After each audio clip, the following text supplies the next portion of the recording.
vida é um espelho d'água, como um rio corre pro mar. As pegadas do meu destino, ando de costas pra areia pra não marcar.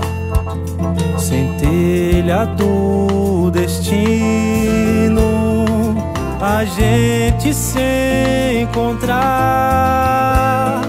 Sou sol, você a lua, horizonte, sal e mar.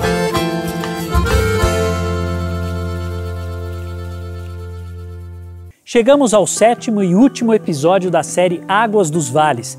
Começamos o primeiro programa perguntando se você conhecia a bacia hidrográfica do Rio Doce e se conseguia imaginar o quanto esse território afetava a sua vida. A partir dessa questão, fomos navegando pelas 6 principais subbacias hidrográficas do Doce, dentro do estado de Minas Gerais, um território originalmente formado por 98% de Mata Atlântica e 2% de Cerrado, retrato da rica biodiversidade brasileira em fauna, flora e muitos recursos minerais. Tesouros que começaram a ser explorados assim que os colonizadores portugueses chegaram ao Brasil, tanto que podemos contar uma grande parte da história de Minas Gerais e do Brasil pela ocupação da área da bacia hidrográfica do Rio Doce. Povoados foram se formando de maneira desordenada durante séculos no entorno dos seus afluentes, prejudicando o equilíbrio ambiental de boa parte do território, efeitos que perduram até os dias de hoje. Nessa nossa jornada pelas águas desses vales, pudemos acompanhar como a ação humana colaborou para a situação dos rios que temos hoje. Mas o melhor dessa viagem foi ver o quanto está sendo feito para revitalizar nossos afluentes e criar condições duradouras para termos os rios que queremos amanhã. Na verdade, o rio que precisamos para garantir a nossa existência. Neste último episódio, vamos abordar o Rio Doce, um dos principais afluentes do Sudeste brasileiro, e nos debruçar sobre as iniciativas que estão transformando toda a sua bacia, patrimônio natural de todos os brasileiros. Embarque comigo nessa aventura. Ao fim dessa viagem, garanto que vamos sair com esperança em um futuro melhor.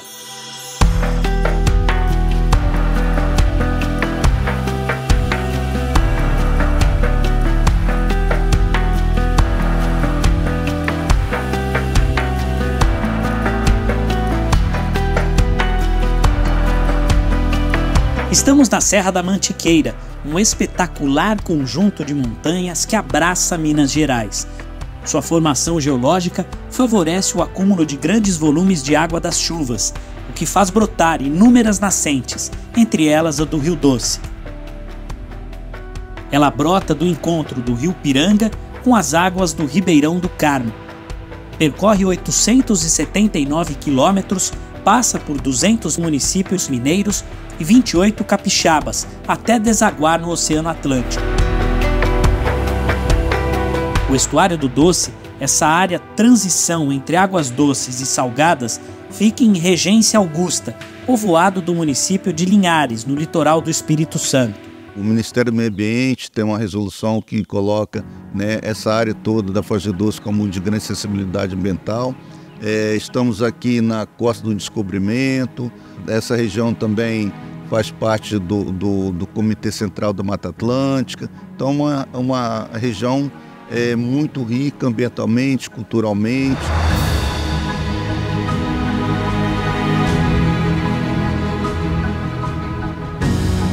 Uma parte do desenvolvimento do Rio Doce começou aqui através da Foz, descoberta em 12 de dezembro de 1501, na época passou a se chamar Rio Santa Luzia, depois de muito tempo, Rio Doce. E então Regência ela tem uma importância histórica muito grande, e só que todos esses elementos históricos estavam perdidos. E aí em 2000 foi montado o Museu Histórico de Regência com o objetivo de resgatar, proteger e difundir toda essa história aqui da Foz do Rio Doce. O museu ele reúne a história do início da navegação do Rio Doce. Antes a população nativo que tinha aqui, os índios botucudos, né? A grande nação G, a navegação do Rio Doce, o início do processo de desenvolvimento econômico do Rio Doce com a exploração das madeiras, serrarias, depois a questão agropecuária. Quando os portugueses desembarcaram nessa região, os índios pertencentes às tribos de língua tupi já não estavam aqui. Segundo o historiador Aruf Salmen Espíndola, professor titular na Universidade Vale do Rio Doce, esse é um dos fatores que explica por que o Rio Doce não recebeu nome indígena ou de santo, como era de costume na época do descobrimento. Os tupis habitaram as margens do Rio Doce, mas num passado muito remoto, né? Coisa de 700, 800 anos no passado. Então, quando os portugueses chegaram aqui, os tupis não estavam aqui. O que você acha deles são os achados arqueológicos, né? As margens do Rio Doce encontram sinais da cultura tupi, mas eles abandonaram, né? Os tupiniquins chegavam até ali Nova Almeida, depois dava um pulo, atravessava toda a foz do Rio Doce e iam se localizar depois já no sul da Bahia, Mucuri, aquelas cidades lá, né? Onde que, né, Prado, tudo aquilo é Porto Seguro, tudo aquilo é terra o tupiniquim, com exceção de Porto Seguro, que tem Pataxó que entrava ali. Então o Rio Doce, né, ele não tem um nome indígena. Segundo, a foz do Rio Doce ele não sai toda de uma vez só no mar. Então ele não é visto do mar facilmente. Então os primeiros navegadores que vieram para fazer as inspeções na costa brasileira, né, 1503, né, logo, né, depois dos anos seguintes à presença do Cabral, vieram expedições para mapear, para reconhecer. Eles não reconheceram a existência do rio, mas sabiam que tinha um rio, porque sabia que a cor do mar mudava e a salinidade do mar mudava. Então haveria um grande rio ali. Eles não estavam vendo, mas haveria um grande rio de água doce, havia um rio doce. Então o nome já aparece desde o princípio. E assim ele aparece em todos os documentos ao longo, né, da presença luso no Brasil e da história luso-brasileira. Alguns séculos depois, o Rio Doce não só foi descoberto, como se transformou numa espécie de terra prometida, com recursos naturais que pareciam inesgotáveis. Para afirmar essa tese, o historiador lembra do título do romance de estreia do escritor Graça Aranha. Canaã, lançado em 1902, abordava a imigração alemã no Espírito Santo. Exatamente os alemães que descem da região da Serra do Espírito Santo para as margens do Rio Doce, vão formar Colatina, né? E eles estão descendo para o Canaã. Mas é assim em toda a região do Vale do Rio Doce. Então por isso que tem muitos córregos, muitas comunidades com o nome de promissão, de alegria, de prazeres, de Canaã. Era visto como a terra da promissão, como a terra, como Canaã bíblico. Então isso estava presente na cultura popular. E esses nomes ficaram nos lugares, né, no sentimento das pessoas. Tanto uma imagem como outra foi frustrada, que a forma de ocupação que não levou em conta, né, a continuidade, o futuro, que se baseou na extração desses recursos naturais, acabou havendo um colapso da sustentabilidade. A região do Médio Doce foi alvo da corrida pelo ouro no século XVIII e em seguida da exploração de minérios de ferro e da pecuária. Já aqui na sua foz, a atividade que mais impactou a região foi a madeira. Segundo a bióloga Paula Durão, a partir da década de 60 e 70, foram instaladas muitas serralherias na região. Que deram origem a alguns bairros, né, formados inclusive com o aterramento de alguns lagos no centro da cidade, que é o Pó do Chão e o Pó do Aviso. Bom, depois disso, esgotado todos os recursos praticamente de madeira, né, começou a ter uma exploração da terra, com cultivo predominante de cacau e café. A história da cidade de Colatina, dividida ao meio pelo Rio Doce, está diretamente ligada à expansão da lavoura cafeeira na região. Para dar vazão à produção no início do século XX, foi instalada no município uma estação da Estrada de Ferro Diamantina, conhecida hoje como Estrada de Ferro Vitória a Minas, e também a primeira ponte sobre o Rio Doce, Florentino Ávidos.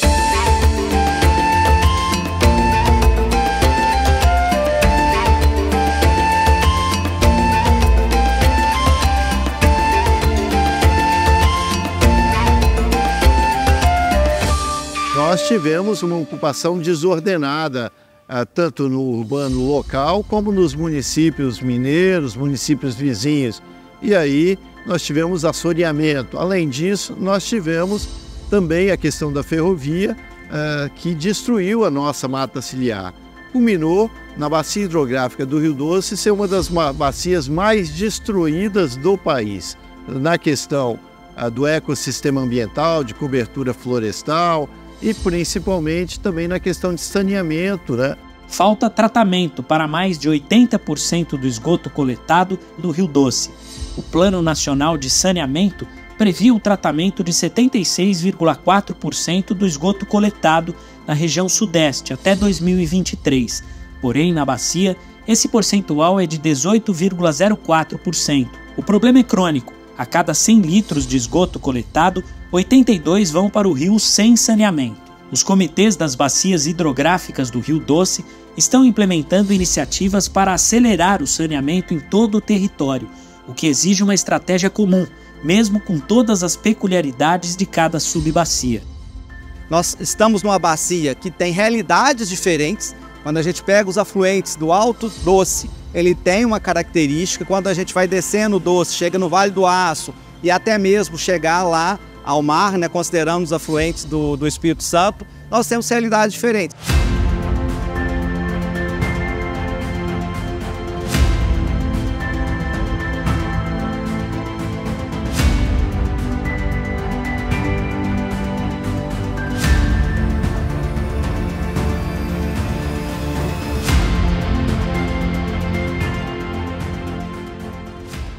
Linhares é o maior município do estado do Espírito Santo, né?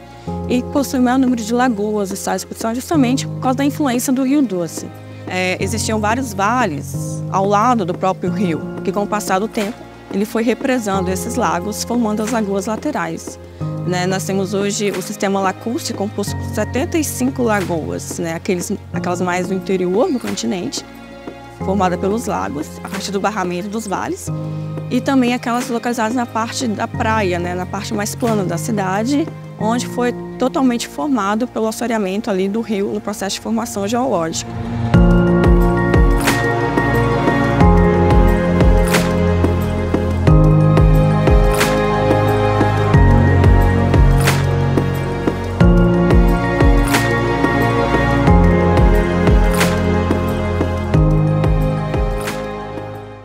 Então aqui a gente recebe o lixo, né, o efluente doméstico industrial de toda a bacia do Rio Doce, além dos sedimentos, né, da areia, de tudo que vem descendo através do processo de erosão e desencadeia aqui o processo de assoreamento grande. Você vê aqui hoje aí, a maré está ainda cheia, mas dá para observar os grandes bancos de areia aqui dentro da foz. A importância da integração, né, na bacia é o que acontece no alto impacta no médio e no baixo. Então tem que ter essa visão integradora, né?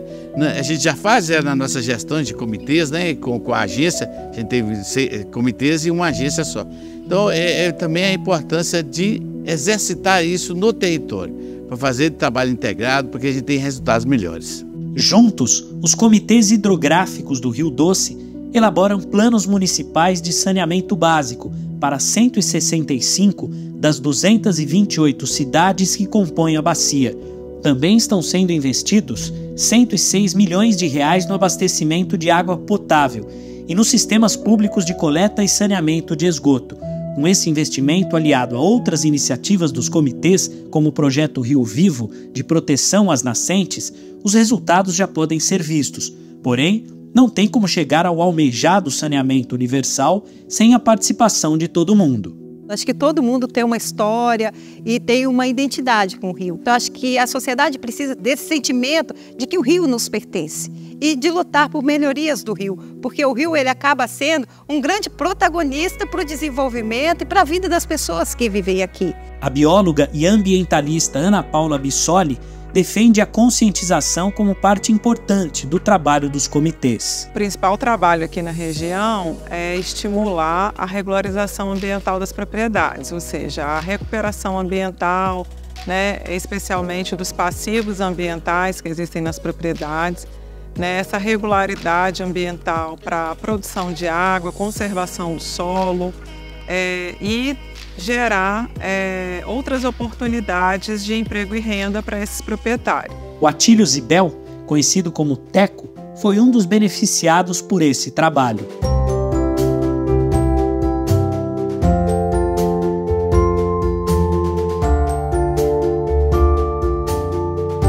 Nós, então, recebemos a visita, né, de alguns biólogos, né, que compõem essa organização na época e vieram aqui fazer um levantamento sobre espécies de aves.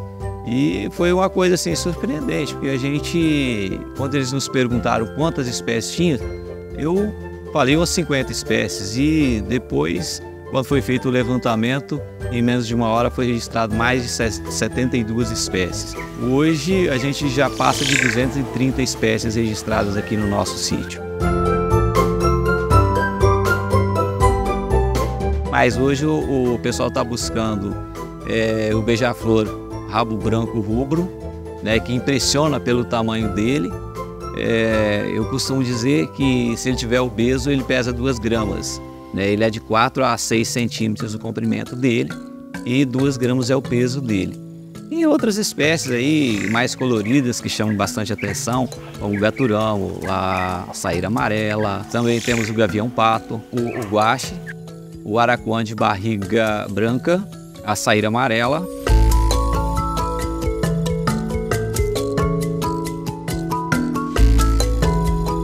Em 2007, o Itamar quis iniciar um projeto de turismo de luxo no seu terreno, mas foi aconselhado a investir no que sua propriedade tem de melhor, as belezas naturais. Então a gente começou atendendo algumas pessoas com trilha, começamos a servir um café da manhã, logo para frente o pessoal começou a pedir almoço, começamos a atender na nossa própria casa, não tinha estrutura. E nisso aí foi crescendo, então o pessoal querendo almoço, essas coisas assim, almoço, um passeio na natureza. Aí a gente começou a montar a estrutura que está aí hoje.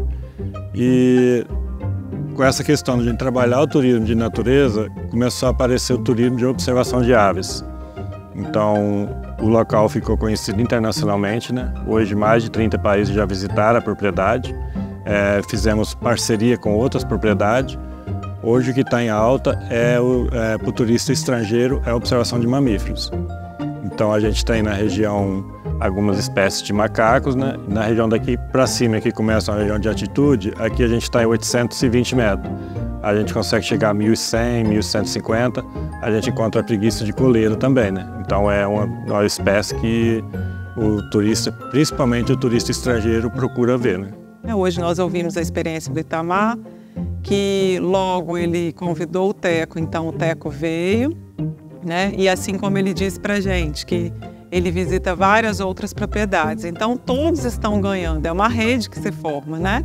E é só um pequeno exemplo do que toda a bacia do Guandu pode fazer e até a bacia do Doce, né? Um potencial que só tem a crescer e as consequências são consequências positivas, porque o turista de observação de aves, de mamíferos, é um turista já sensibilizado para preservação, para conservação, então ele vem agregar nos bons costumes, né? Nas boas práticas quando estão praticando o turismo. Como a região tem uma antiga tradição pesqueira, nas últimas décadas, começaram a ser desenvolvidas várias ações para preservar a fauna marinha na foz do Rio Doce e gerar renda, tanto para quem vivia da pesca como para os moradores. Uma das mais conhecidas é o Projeto Tamar, criado no litoral brasileiro por iniciativa de pesquisadores há quase 4 décadas.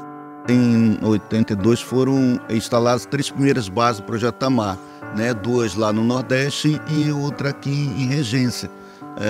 E a partir daí começou o trabalho de conservação, da pesquisa e conservação das tartarugas marinhas e de envolvimento comunitário e também educação ambiental. Então hoje nós temos os grupos de artesanatos nessas comunidades com o objetivo de geração de trabalho e renda de forma mais sustentável. Tem a confecção do Projeto Tamar, onde produz as camisetas, né, que são projetos sociais com o objetivo de gerar trabalho e renda.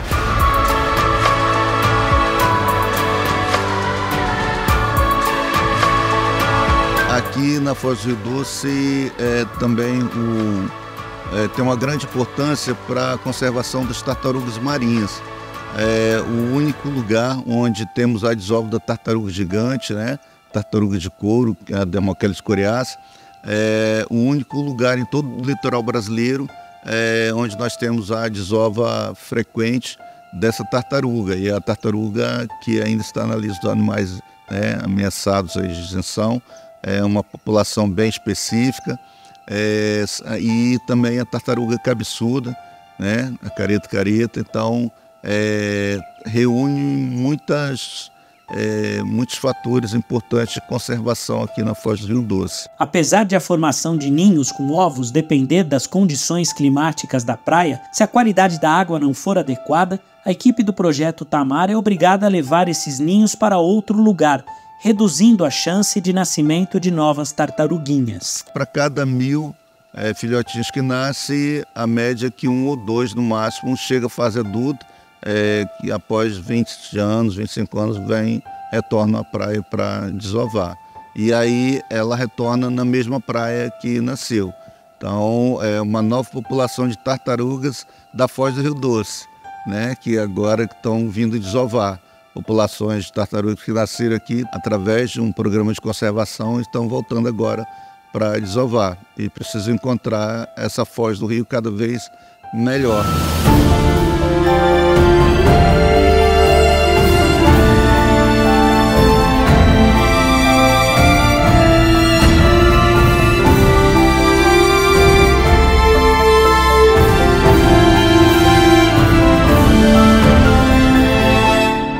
Se depender dos esforços dos comitês das bacias hidrográficas, fóruns democráticos, que têm representantes de todos os setores da sociedade para implementar projetos que aumentem a quantidade e a qualidade da água. No próximo bloco, vamos rever como esse trabalho está revitalizando as águas do Doce e potencializando diversas iniciativas de preservação da região. Já já!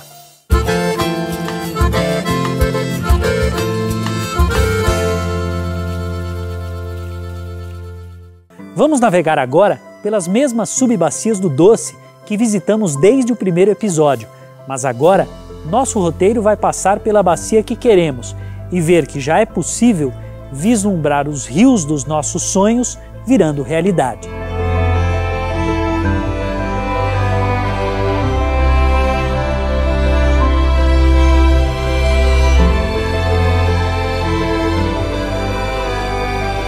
Vamos começar na Serra da Mantiqueira, marcada pela exuberância da Mata Atlântica e belíssimas cachoeiras. Aqui nasce o Rio Piranga, principal formador do Doce. Com seus mananciais protegidos, a região fornece água boa e em abundância, ao mesmo tempo em que recebe ecoturistas. A gente tem um projeto de turismo aqui na cabeceira que envolve 7 cidades, 6 distritos e 5 povoados. Tudo relacionado à água, né? É um roteiro de 260 quilômetros que sai aqui da região onde nasce o rio e vai até no encontro do Rio Piranga com o Rio Chapotó. Na bacia do Rio Piracicaba, não há como não se encantar com o Santuário do Caraça, uma reserva particular do patrimônio natural que abriga a exuberante biodiversidade da Mata Atlântica. E tem como símbolo o lobo-guará, mamífero em extinção, mas que aqui corre solto. Para a gente ter uma ideia da biodiversidade, pensando na fauna, nós temos 76 espécies de mamíferos. Desde o lobo-guará, que é o símbolo aqui do Santuário do Caraça, a onça-parda, a anta e demais espécies de mamíferos. As aves são quase 400 espécies de aves. Quando a gente pensa em fauna, nós vamos ter fauna aqui típica da Mata Atlântica, e também típica do Cerrado. A gente está numa área de contato desses 2 biomas, né? Próximo ao Caraça temos o Parque Estadual do Rio Doce, considerado a maior área contínua de Mata Atlântica preservada em Minas Gerais, para contribuir com a saúde de seus afluentes.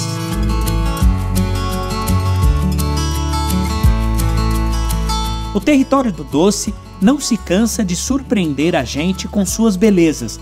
O rio que dá nome à bacia hidrográfica do Santo Antônio nasce na Serra do Espinhaço, cadeia montanhosa, riquíssima em recursos hídricos, conhecida como Cordilheira Brasileira, que é reconhecida pela Unesco como reserva da biosfera, por ser uma das regiões mais ricas do planeta em recursos naturais e biodiversidade. A cidade tem muita cachoeira, tem muita água, a cidade tem um fluxo de água muito grande, então a gente tem Cachoeira do Cristal, Cachoeira do Chuvisco, Cachoeira da Bahia, o balneário aqui, que é esse balneário que a gente está, tem o balneário, a Praia de Cima. Agora vamos visitar uma grande reserva legal de floresta nativa. Parte dela fica na APA de Belo Oriente, área de preservação ambiental que abriga boa parte das nascentes da bacia do Rio Santo Antônio. As florestas, elas são importantes em todo o processo, porque são esponjas, né? São áreas que ela consegue amortecer a chuva, tirar a velocidade da chuva e essa chuva infiltra, né? Ganhando esse tempo, infiltra mais na terra.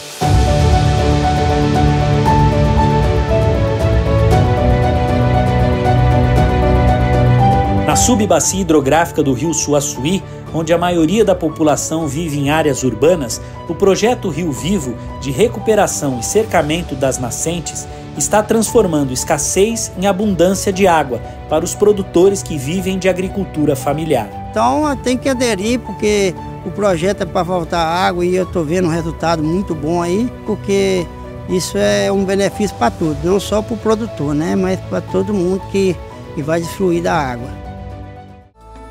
Na bacia de Caratinga, alguns produtores, além de garantir a água para a produção, descobriram que produtos saídos de áreas de preservação ambiental valem muito mais. Estamos falando de agricultura familiar. Os cafés especiais são os cafés, hoje, pelo mercado, considerados cafés diferenciados, né, de excelência, né? É um café que tem que ser produzido preocupado com o cuidado com o meio ambiente, o cuidado com pessoas.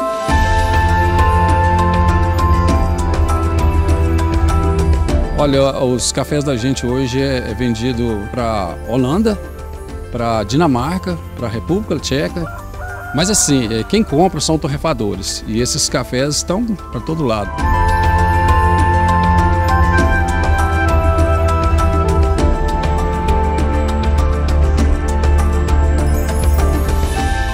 A bacia do Manhuaçu é uma das mais ricas em áreas de preservação no território do Doce. Duas delas se destacam: a Reserva Particular do Patrimônio Natural Feliciano Miguel Abdala, que protege o muriqui, o maior primata das Américas ameaçado de extinção, e a Reserva Particular do Patrimônio Natural Fazenda Bulcão, em Aimorés, fundada pelo casal Lélia de Luiz Vanik Salgado e Sebastião Salgado, um dos fotógrafos de causas socioambientais mais famosos do mundo. Aqui, eles mantêm o Instituto Terra, que produz mais de 2 milhões de mudas de árvores por ano, para reflorestar áreas desmatadas e fazer renascer espécies nativas.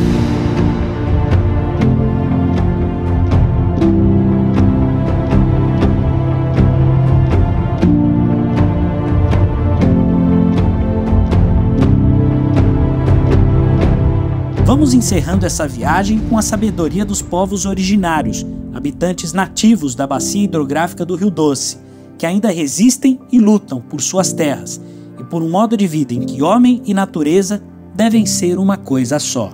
Nós somos água. A ciência fala que aproximadamente 70% do nosso corpo é feito de água. Quando você vê o rio nascendo lá, ele é sozinho, né? Uma mina pequenininha, daí a pouco ela vai encontrando outras águas e aí ela fica um rio. E nós somos assim também. Nós sozinhos a gente somos pequenos, né? Mas quando a gente se junta, a gente é rio, né? A gente cresce, a gente é rio.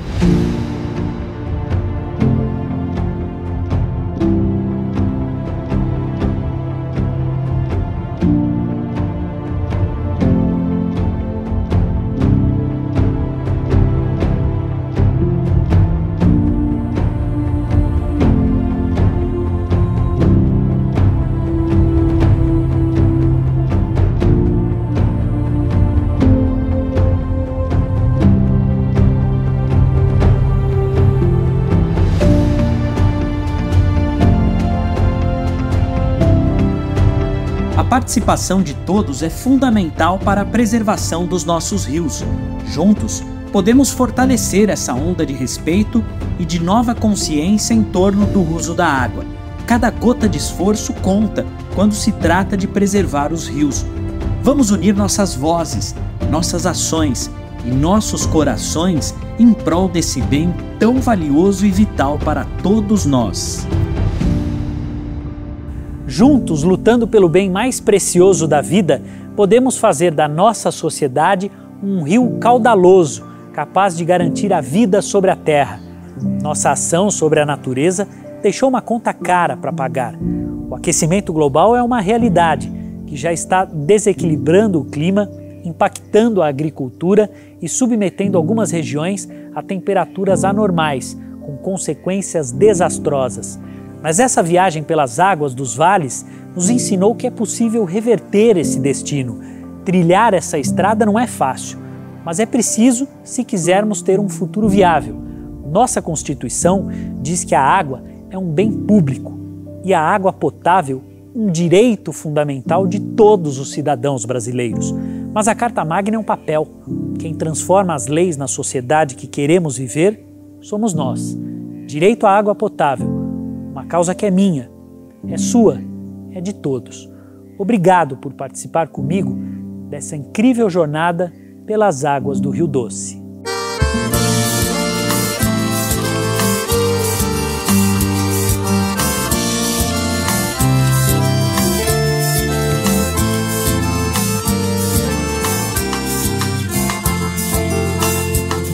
A vida é um espelho d'água, como um rio corre pro mar. As pegadas do meu destino, ando de costas pra areia pra não marcar. Centelha do destino, a gente se encontrar.